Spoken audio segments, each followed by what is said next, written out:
Al-Fatihah.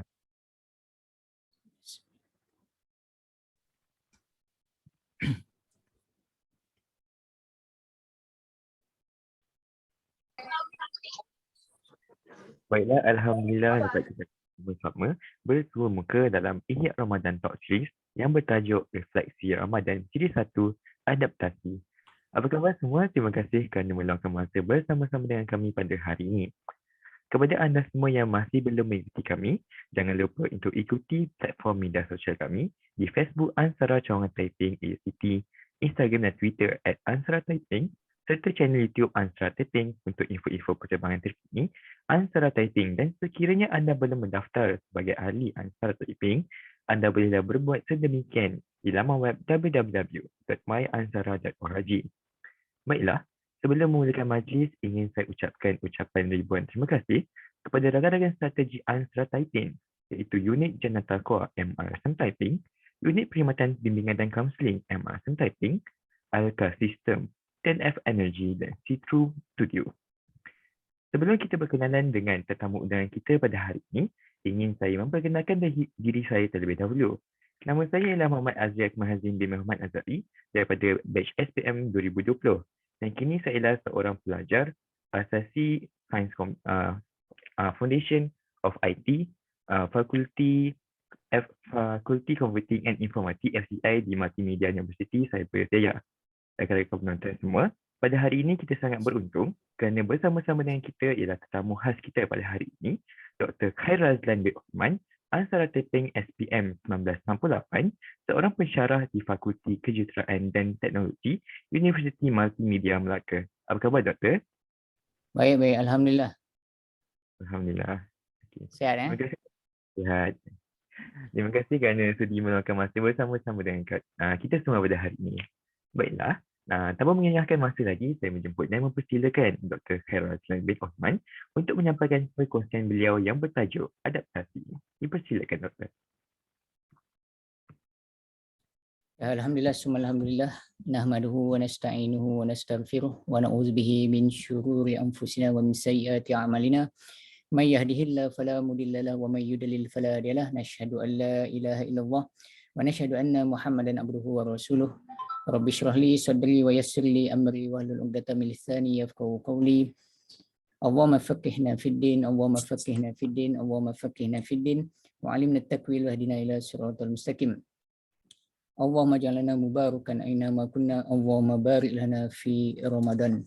Alhamdulillah, alhamdulillah, kita rafakkan setinggi kesyukuran kepada Allah SWT yang memberikan kita ruang, kesihatan, peluang untuk kita sama-sama dalam kesibukan mungkin barangkali menyiapkan juadah berbuka hari kedua Ramadan ni, dan mungkin sibuk membantu mak ayah dan sebagainya. Jadi mudah-mudahan sama-samalah kita curi-curi masa untuk mendengar sembang-sembang santai kita. Mudah-mudahan pengetahuan kita bertambah, iman kita juga bertambah seiring dengan apa yang kita akan bincangkan, diskusikan pada petang inilah. Baik, jadi saya diminta oleh penganjur untuk bercakap tentang adaptasi, kan? Jadi adaptasi, benda-benda C belakang ni, provokasi, evolusi dan sebagainya. Kata pinjam daripada bahasa Inggeris yang kita mungkin maklum adaptasi ni. Jadi mungkin kita lihat sedikitlah huraiannya hari ini. Jadi Allah SWT berfirman dalam Al-Quran, ba'da a'udzubillahi minasyaitonirrajim, Allahu allazi khalaqakum min dha'fin tsumma ja'ala min ba'di dha'fin quwwah. Dan manusia tu dijadikan dan diciptakan dalam keadaan dia lemah, iaitu kita ketika baik, dan kemudian ini barangkali itu yang kita namakan evolusi ataupun beradaptasi, masuk ke dalam satu dunia yang lain, dan kemudian membinakan kekuatan pada umur kita, mungkin bayi-bayi, adik-adik, anak-anak di MSN Typing dan juga tuan-tuan, puan-puan yang mendengar. Dan kemudiannya selepas kita kuat akan masuk tempoh seperti saya ni dah masuk ke fasa sakit-sakit badan dan sebagainya, semua ja'ala min ba'din quwwah. Selepas kuat itu Allah jadikan kita dha'fan wa syaibah, kembali kepada fitrah kita sebagai manusia yang akan lemah menuju ke hari-hari usia-usia emas kita, kan. Jadi ini satu proses bagaimana kita lihat manusia secara spesial dan spesifiknya berkembang daripada janin dan kemudiannya beradaptasi dengan dunia luar kan, dan kemudiannya menjadi, kan, kita kata satu makhluk yang boleh beradaptasi lah. Dan kalau kita lihat barangkali terjemahan Oxford dalam bahasa Inggerisnya action or process, dan satu proses, satu fenomena bagaimana satu makhluk kejadian itu mampu mengubah dirinya untuk suit ataupun untuk berasimilasi ataupun kita kata membina satu hubungan dengan keadaan sekitarnya ataupun satu situasi yang mendesak, kan.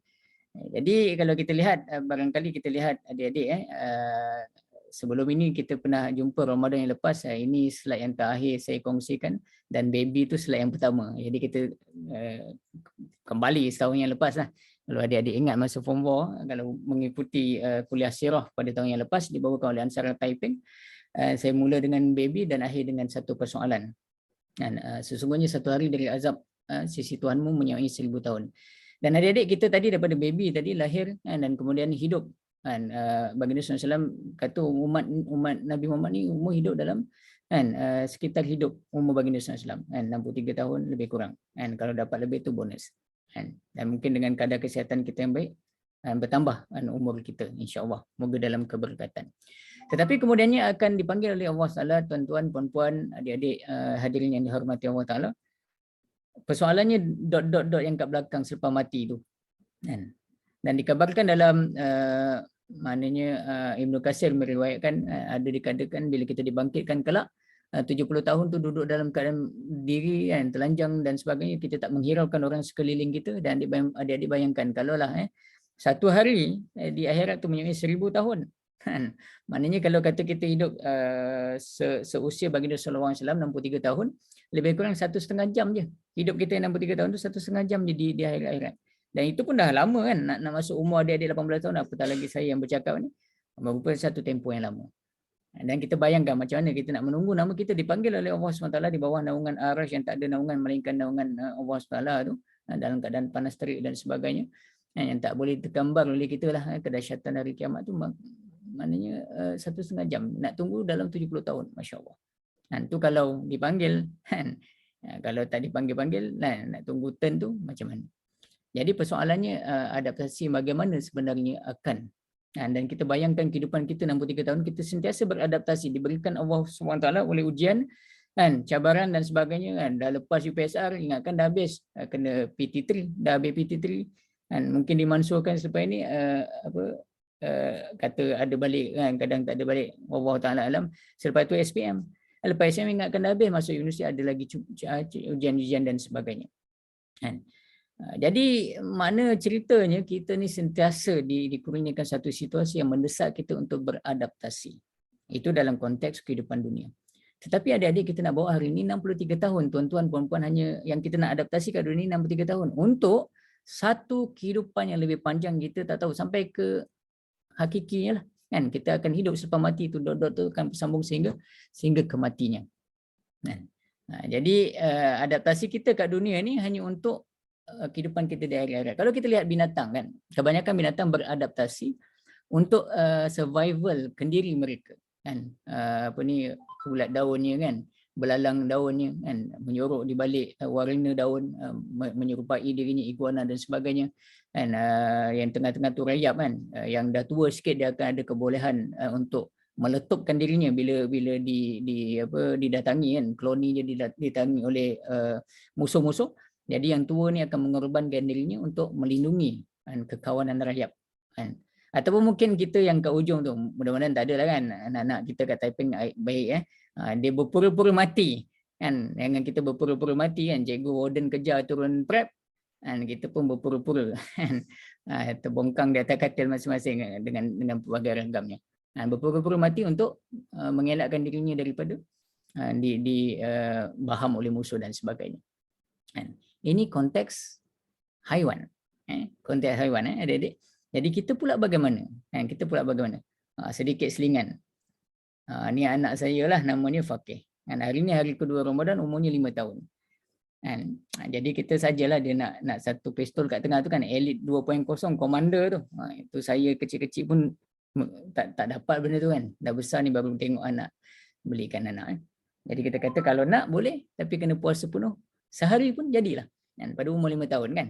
Jadi semalam dijadikan cerita tengah hari kan, maknanya dia terminum ke termakan itu sekali je, tapi lepas tu sampai ke petang dia tak makan kan. Maksudnya saya rasa ni boleh kan. Jadi hari ni kita cuba lagi sebab nanti esok dah masuk tadika balik, barangkali akan sedikit sukar kan.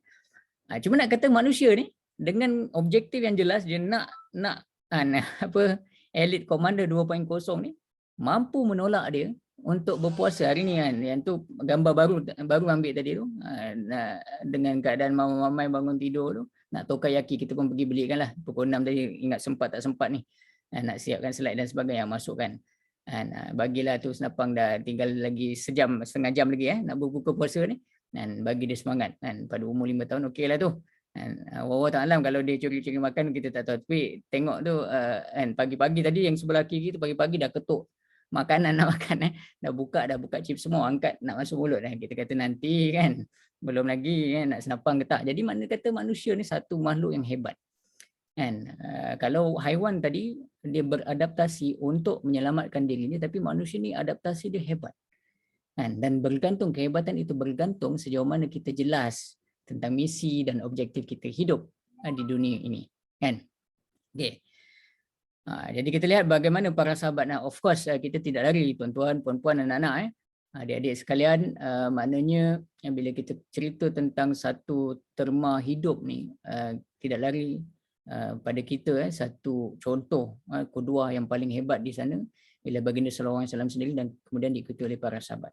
Bagaimana kita menyaksikan para sahabat kan, bila kata satu-satu perintah diturunkan, diharamkan arak contohnya, ataupun diminta untuk mengenakan jilbab bagi wanita, dan mereka tanpa berdolak-dalik, tanpa maknanya pelbagai alasan, tunggu kejap kan, ni tinggal satu cawan nak minum, bahkan mereka campakkan kan tong-tong arak kan, bertebaran di bumi Madinah, membasahi bumi Madinah, dan disebabkan perintah Allah SWT untuk mengharamkan arak. Dia tak ada tunggu kejap, ni last spin kan. Mana kata adaptasi para sahabat sangat hebat. Sangat hebat sebab apa? Sebab dia kan clear, jelas kan, arahan tu daripada siapa. Jadi kita bagaimana kan perubahan para sahabat. Mus'ab, seorang anak kaya kan, diutuskan dalam keadaan serba miskinnya dan mati, kain kafan yang ada padanya tidak mampu menutup keseluruhan tubuhnya. Dia kita kata beradaptasi bila masuk ke dalam Islam, menjadi seorang pemuda yang hebat, yang jelas kehidupannya yang jelas tarbiyahnya daripada Allah SWT. Khalid Al-Walid masuk sebelum Fathul Mekah, pembukaan Mekah, kemudiannya mengetuai perang Mu'tah kan, ketika 3 jeneral yang dihantarkan oleh baginda sallallahu alaihi wasallam dibunuh dalam perang Mu'tah kan, Abdullah ibn Rawaha, Zaid ibn Harisah dan Ja'far Abu Talib kan. Jadi Khalid lepas itu beradaptasi menggunakan kehebatannya kan, sebagai komander yang tak terkalah, menyusun kembali tentera berkuda dan kemudian membawa keluar tentera Islam daripada perang Mu'tah. 30,000 menentang 100,000 orang.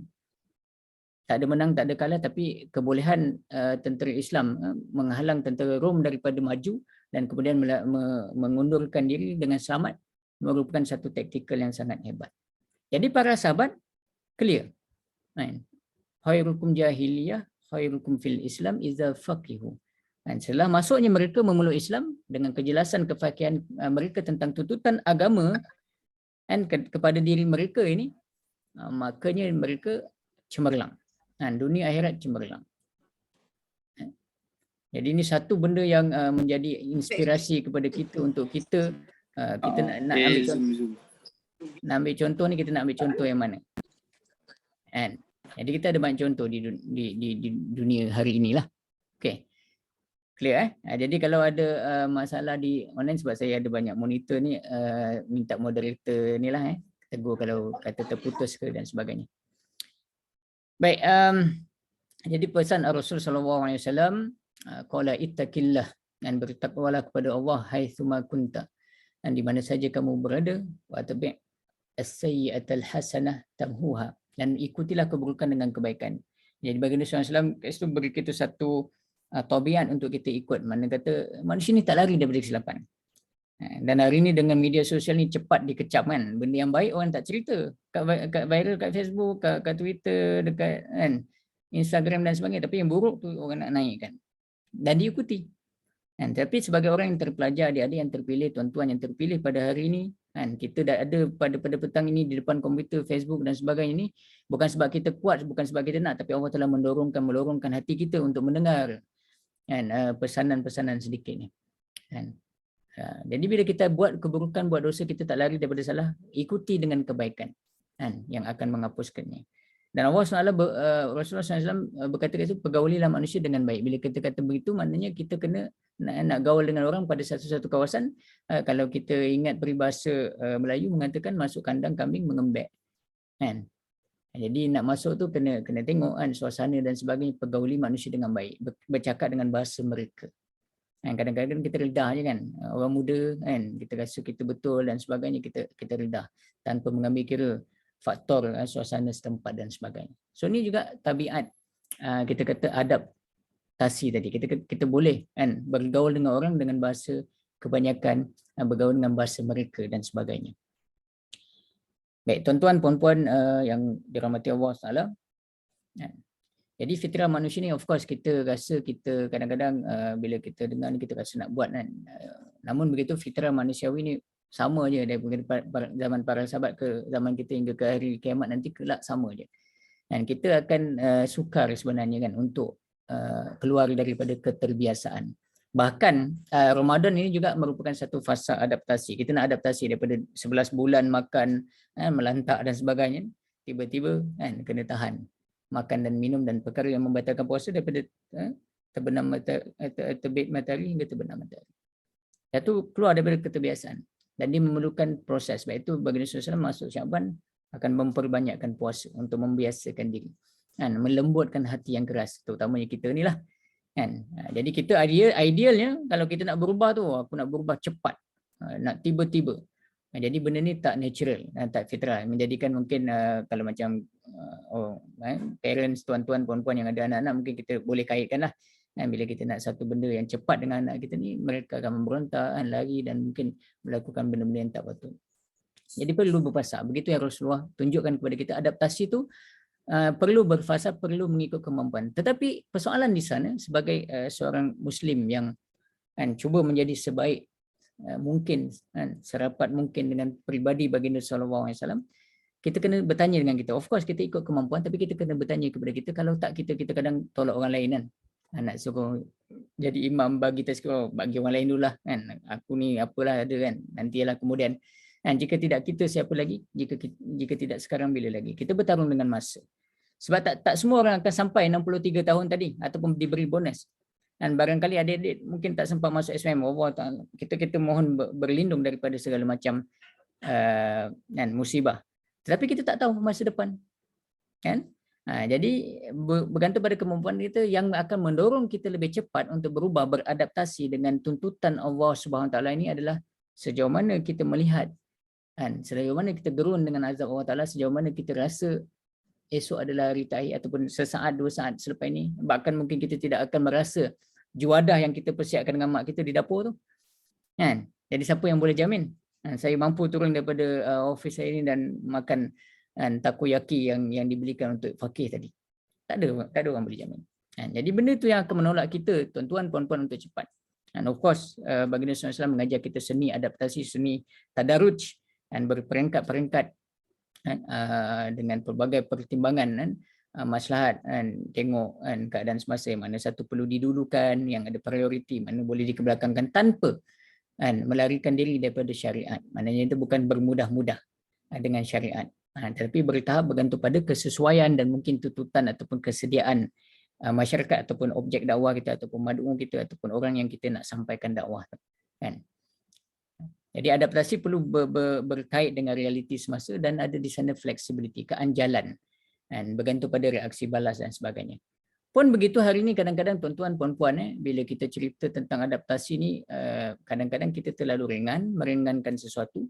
Dengan katalah tak ada seru dan sebagainya kan, lambat lagi nantilah dan sebagainya kan, ataupun kita terlalu cepat dan kita terlalu ideal kan, ataupun mungkin juga kita terlalu bermudah-mudah dan seringkali melanggar batas-batas syarat disebabkan kita nak meraihkan orang-orang lain yang mungkin yang kita gambarkan masih belum memahami Islam dan sebagainya, dan bahkan yang halal itu jelas, yang haram itu jelas.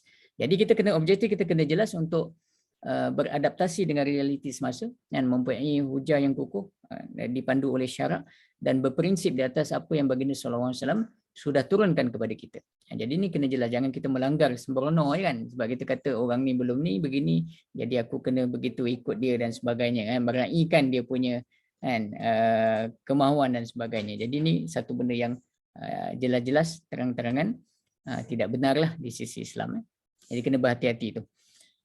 Okey, jadi sedikitlah kita dah cerita agak menggerunkan ni kan tentang para sahabat, satu of course satu benchmark, satu petanda aras yang tinggi. Bahkan itulah kita bila kita cerita tentang cintanya kita kepada baginda SAW, tuan-tuan, puan-puan, adik-adik, kita nak tak nak kita kena menghayati. Kan hari ni mungkin kita kenal artis-artis dan sebagainya, tapi sejauh mana kita mengenal para sahabat. Dan saya sesudah 5 tahun lebih kurang baru sempat menghabiskan fiqh sirah, membentangkan fiqh sirah tu di hadapan jemaah surau. 5 tahun tu nak cerita tentang kisah Nabi. Lepas ni nak masuk pula kisah sahabat dan sebagainya yang kita belum pun pernah dengar, belum pernah baca. Jadi bila kita teliti tu semakin merapatkan kecintaan kita. Jadi kita go through sedikitlah resipi lah yang mungkin kita dah pernah buat, cuma peringatan kepada saya tu utamanya yang bercakap ni dan juga adik-adik kalau ada mungkin yang boleh kita ni jadi sikitlah 11 resipi yang orang boleh, orang yang baik dah baik sangat ke kan, baik tengah-tengah ke, ataupun baru nak berubah jadi baik ke kan, yang baru nak berjinak-jinak boleh laksanakan. Jadi tuan-tuan puan-puan, ni kata-kata hikmah, jika anda berterima kasih tunjukkan kan, katakan sesuatu. Kadang-kadang susah kan, kadang-kadang kita ni susah berat nak cakap berterima kasih ni kan. Jadi ini satu budaya yang kita kena betulkan, kena selalukan. Hatta dengan sama ada kalau kita bos nak berterima kasih dengan kita punya pekerja, kita ayah, ibu nak berterima kasih kepada anak-anak kan, tunjukkan. Kerana organ kita ni bila kita berterima kasih dia akan ada satu aura positif kan. Organ-organ kita akan mengingat kan momen-momen kita berterima kasih. Jika anda mencintai seseorang, ada adik-adik jangan pula salah faham mana kata cinta yang halal ni terutama buat ibu bapa kan, adik-beradik sendiri, katakan. Sebab tak mungkin kan, kadang-kadang kita di umur remaja ni kan, satu benda yang sukar kan, nak mengucapkan terima kasih kepada cikgu kan, kita rasa kita hebat dan sebagainya nak cakap kan, kadang telefon mak di kejauhan nak cakap kan, sayang mak pun malu-malu kan, sebab aku dah remaja kan, rasa ada ego remaja tu. Jadi jangan, sebab kita tak tahu kan bila mak ayah kita akan dijemput ilahi. Di sementara kita ada, katakan, ungkapkan kata-kata cinta dan sayang. Adaptasi kan. Sebab kita bila kita pergi ke rumah, dulu kecil-kecil mungkin kita salam cium tangan kan, cium pipi dan sebagainya. Bila remaja malu kan dengan kawan. Jadi adaptasi yang tak benar tu. Kan sepatutnya lagi besar kita merasakan lagi pengorbanan mak ayah. Patutnya lagi peluk tu lagi erat kan, tunjuk pada kawan-kawan kan. Ini mak aku ni yang banyak berkorban. Kadang kita lari kan, dapat apa mak ayah hantar bekal, dapat bekal hilang. Masuk asrama. Jadi resipi adaptasi yang ketiga, jika anda mengaku salah, jika anda bersalah mengaku. Ini susah.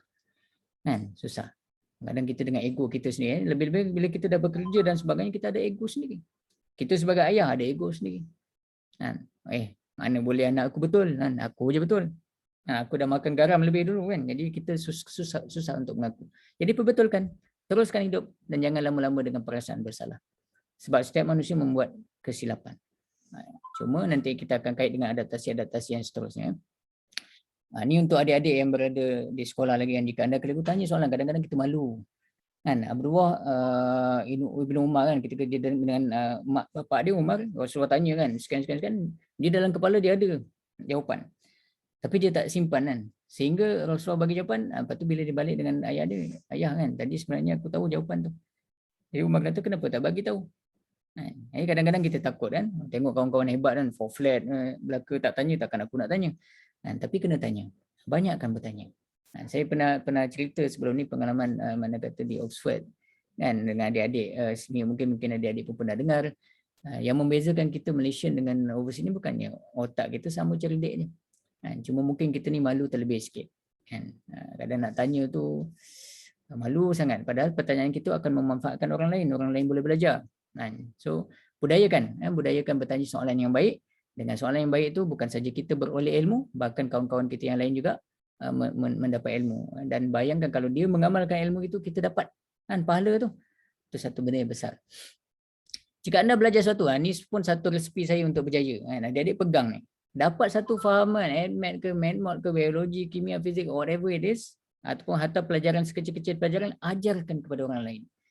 Sebab bila kita ajar orang lain, kita double kefahaman kita tu akan bertambah.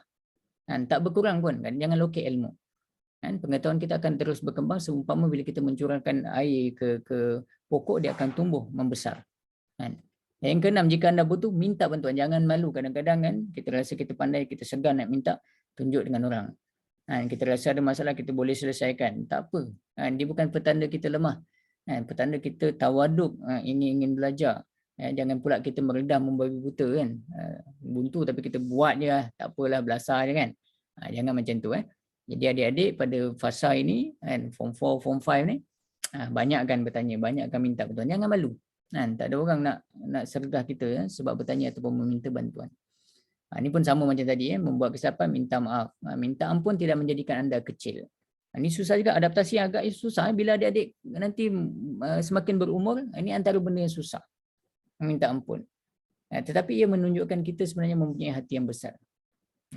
Jadi ini adaptasi, antara adaptasi yang praktikal yang tuan-tuan, puan-puan, adik-adik boleh laksanakan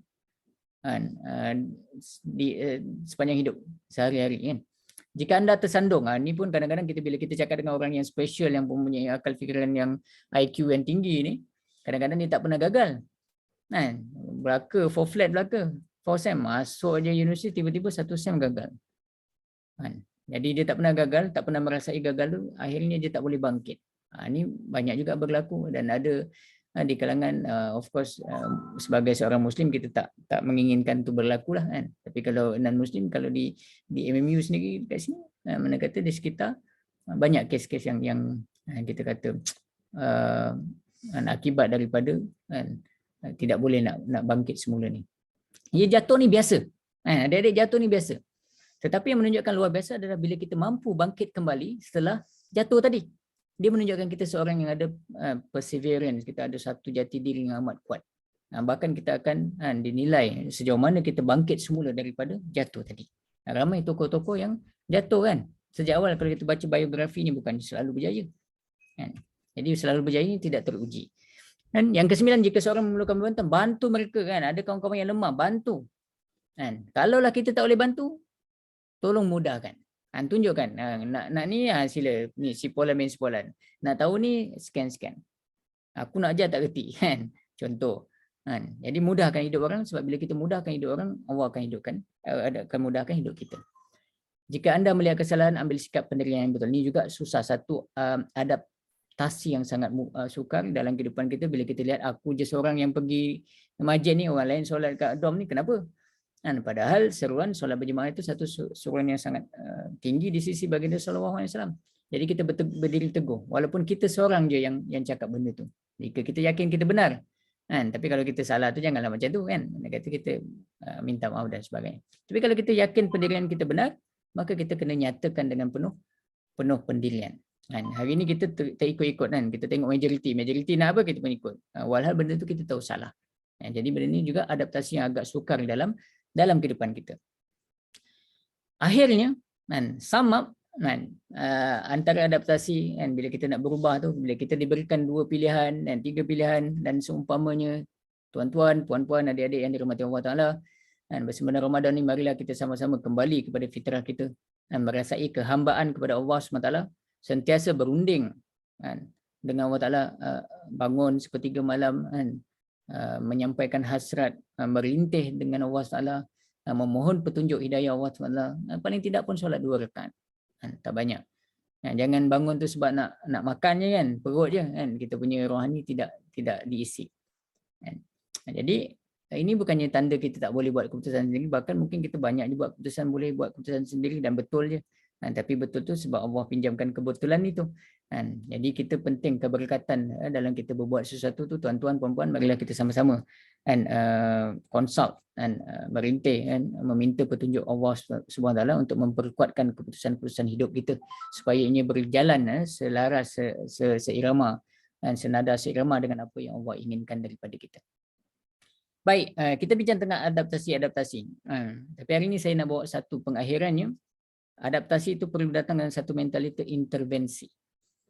Tuan-tuan, puan-puan, keadaan ummah hari ini jauh daripada landasan yang sebenarnya. Jadi kita perlu adaptasi yang berbentuk intervensi, yang interven daripada benda tu menjadi lebih buruk. Ini mungkin boleh tengok nanti surah Al-Baqarah bagaimana Allah SWT bila nak tukar kiblat tu daripada Al-Aqsa ke Baitul Haram, Allah cerita daripada ayat 106 tu tentang ayat-ayat yang akan dimansuhkan dan sebagainya, kan. Dia punya saya teoretikalnya, kemudian dia cerita tentang kena taat pada Rasul, dibawakan cerita tentang Yahudi dan Nasrani yang tidak patuh pada Nabi kuasa Timur dan Barat ni. Mana kata Allah cerita benda tu, tapi dia punya objektif clear. Benda ni semua adalah intervensi yang akhirnya akan memahamkan para sahabat di akhirnya bila ditukarkan kiblat tu tak banyak soal. Dia dah tahu dah. Dan turutannya begitu.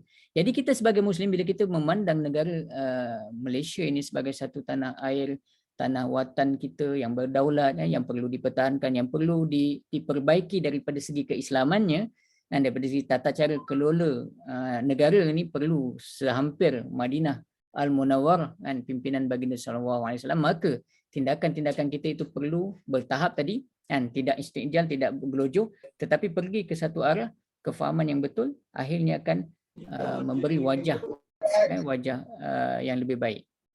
Okey, so tuan-tuan, puan-puan, adik-adik, saya percaya ini banyak doa kita antara doa lazim, kan. Jadi setiap orang sebenarnya sudah berdoa, kan, menjadi imam ikutan. Jadi kita nak ikut yang macam mana. Jadi ini gambar aja, kalau tak banyak dapat, ini yang saya nak tuan-tuan ambil dan bawa balik, kan. Hari ini tuan-tuan kita berada kat T0 ni current, kan, kalau adik-adik belajar fizik. T+1 ni future, T-1 di belah belakang kita. Jadi tuan-tuan, dunia barat dan sebagainya, kan,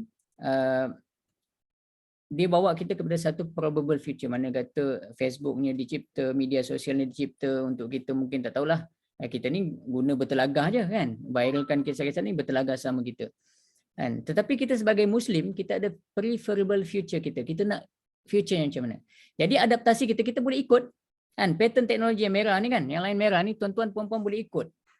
Kan? Aku ikut dia, apa teknologi buat, kita pun ikut dia, kan. Kita pun sokong, kita kata ni lah barat lah yang canggih dan sebagainya, tanpa kita melihat kembali sejarah Islam, ketamadunan Islam yang sangat hebat. In fact, orang Melayu punya tamadun pun sangat hebat suatu ketika dulu, kan, menjadi lingua franca di Nusantara ini. Dan hari ini bila kita cakap bahasa Melayu nak diketengahkan sebagai bahasa antarabangsa, orang Melayu sendiri yang memperlekehkan usaha itu. Jadi di manakah jati diri dan kefahaman kita? Kita nak bangsa ke depan, bangsa Malaysia ni macam mana? Dan sama ada kita mengikut arus ataupun adik-adik buat adaptasi yang bersifat intervensi yang akhirnya akan pergi, kita akan setia. Mana kata kita akan mengalih, kan, arah tu daripada kita berkiblatkan barat hanya ikut kepada pencipta-pencipta, kan, teknologi-teknologi dan sebagainya. Jadi tuan-tuan, puan-puan, bagi mengakhiri tazkirah saya pada petang 2 Ramadan ini, kan, setiap kita ada cita-cita menjadi pemimpin umat. Of course kita nak pergi ke syurga yang paling tertinggi bersama baginda sallallahu alaihi wasallam dan para sahabat. Dan barangkali sembang Ramadan kita mendengar cerita-cerita baginda sallallahu alaihi wasallam di syurga Firdaus, dan dia memerlukan hari ini, generasi hari ini, kefahaman Islam yang sangat hebat, supaya kita boleh mencipta langkah-langkah intervensi supaya anak-anak generasi yang kemudian tidak mengikut cair dalam cetakan barat. Bahkan Allah SWT berfirman dalam surah Al-Baqarah yang mungkin adik-adik baca dalam juzuk kedua Sibratullah, kan, Allah mencipta cetakan Allah tu cetakan yang terbaik. Mana ada lagi yang cetakan yang terbaik? Hari ini kita berkiblat ke mana? Dan dia menuntut kefahaman yang menyuruh dengan Al-Quran cakap, kan, sejauh mana kita menyelah layan-layan Quran, kan, tilawah tadarus cukup 30 juzuk tapi tak pernah tengok makna-maknanya. Jadi Ramadan ni mulakan, kan, satu page ke, satu ayat ke, tak kira, tapi kita cuba memahami apa yang Allah turunkan dan tengok balik sunnah baginda sallallahu alaihi wasallam. Apa yang kita buat daripada bangun tidur ke hingga ke tidur balik, daripada sebelum makannya, kan, ke selepas makannya, kan. Doa sebelum makan biasa baca, doa selepas makan hilang ke mana, kan, perut dah kenyang, kan. Disiplin, kena disiplin, physical dan mental kena strong, dan akhirnya nak tak nak kita kena paksa rela je, kan. Tak ada nak tunggu wahyu dah takkan turun, dan tuan-tuan, puan-puan, adik-adik, kita kena paksa rela, faham, buat, sebagai manusia yang mengimani, beriman dengan Allah SWT. Wallahu ta'ala alam. Itu sedikit tentang adaptasi. Mudah-mudahan apa yang saya kongsikan bermanfaat, dan tuan-tuan, puan-puan, adik-adik yang mengikuti tazkirah tazkirah ini kan akan mampu mana kata mengubah struktur wajah Malaysia ni ke arah yang lebih cemerlang supaya orang yang bukan Islam pun faham, oh sebenarnya inilah Islam bawakan. Kan? Tapi kalau kita tak tunjukkan contoh, selama itu kita pun ikut kan apa yang barat nakkan kita, maka begitulah kita adaptasi kita akhirnya menyokong projek-projek yang akhirnya menentang Islam. Jadi wallahu taala alam, mudah-mudahan yang baik itu datang daripada Allah Taala. Mudah-mudahan adik-adik semua beroleh manfaat, praktikkannya paling tidak 11 langkah-langkah tadi. Kalau praktikkan tu pun dah cukup cantik dah, tinggal tambah-tambah sikit daripada Quran Sunnah lengkapkan, jadi manusia yang lebih hebat. Aqulu qauli hadza wa astaghfirullahalazim li wa lakum. Wassalamualaikum warahmatullahi wabarakatuh. Waalaikumsalam warahmatullahi wabarakatuh. Terima kasih kepada Dr. Khair Razlan bin Osman. Banyak benda yang kita dapat. Saya sekali pun 11 resepi tu insya-Allah kita boleh sama-sama aplikasikan dalam kehidupan kita. Dan yang tidak dilupakan juga, sekali lagi terima kasih yang tidak terhingga kepada rakan-rakan strategi Ansara Taiping, Unit Jana Taqwa MRSM Taiping, Unit Perkhidmatan Bimbingan Kaunseling MRSM Taiping, Alka System TNF Energy Setru Studio. Baiklah, para penonton, sekiranya anda ingin menonton kembali sesi rakaman pada petang ini, anda boleh berbuat demikian di Facebook cawangan Ansara Taiping dan di YouTube Ansara Taiping. Baiklah, tanpa melengahkan masa lagi, saya kira kita boleh tutup majlis kita pada petang ini dengan tasbih kafarah dan suratul as.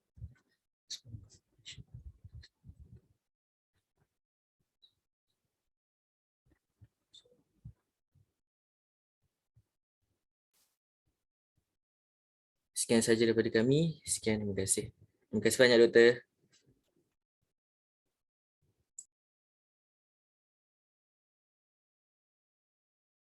Terima kasih banyak. Jumpa lagi insya-Allah. InsyaAllah. Terima kasih, Doktor. Terima kasih, Doktor. Terima kasih.